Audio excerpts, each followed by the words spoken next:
দেখেন মুমিনের গুণ তো এটাই হতে হয় যে মুমিনকে যদি কেউ আক্রমণ করতে চায় মুমিন বলবে যে তুমি আমাকে আক্রমণ করলো আমি তোমার দিকে হাত বাড়াবো না।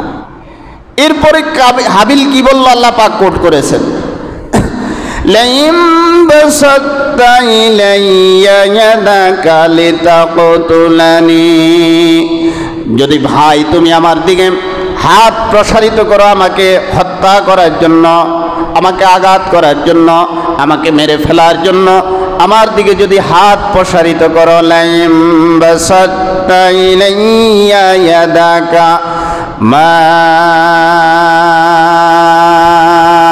আনা বিবাসিতিন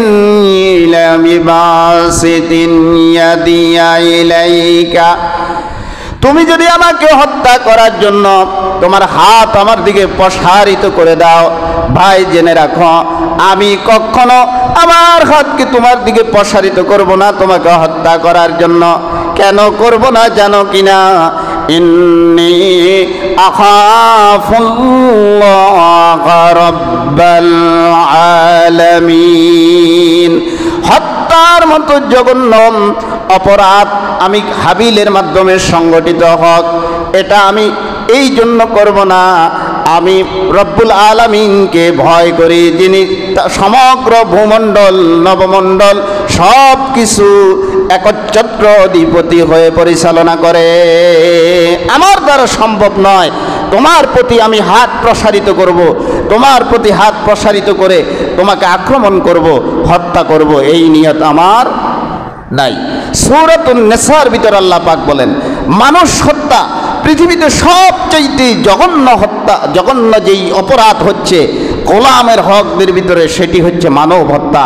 আল্লাহ পাক কিয়ামতের ময়দানে নিজের হকের ভিতরে যেটার বিচার প্রথমে শুরু করবেন সেটা হচ্ছে নামাজের বিচার, আর বান্দার হক যেটা দিয়ে আল্লাহ বিচার শুরু করবেন সেটা হচ্ছে এক বান্দা আরেক বান্দাকে হত্যা করেছে, হত্যার বিচার আল্লাহ করবেন।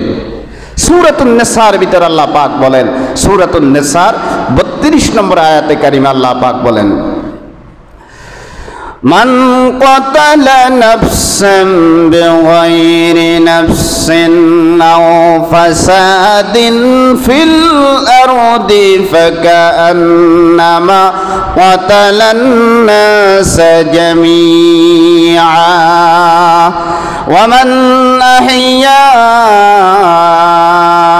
ফাকান্নামা আহইয়া আন-নাস জামিআ।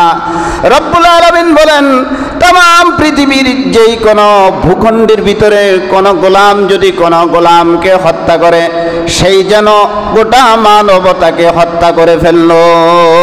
নাউজুবিল্লাহ, একজন মানুষকে হত্যা করা মানে গোটা মানব সভ্যতাকে হত্যা করা। ইসলাম কখনো হত্যা শিখায়, ইসলাম কখনো হত্যাকে সমর্থন করে না।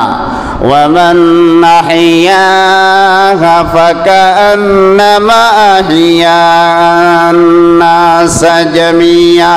রব্বুল আলামিন বলেন যদি কোনো মাধ্যমে একজন হত্যার শিকার হয়ে যাচ্ছে, কাউকে হত্যা করা হবে, তাকে যদি কোনো সম্প্রদায়ের লোকেরা বাঁচিয়ে দিতে পারে, উদ্ধার করতে পারে, তারা যেন গোটা মানবতাকে হত্যা থেকে বাঁচিয়ে দিল।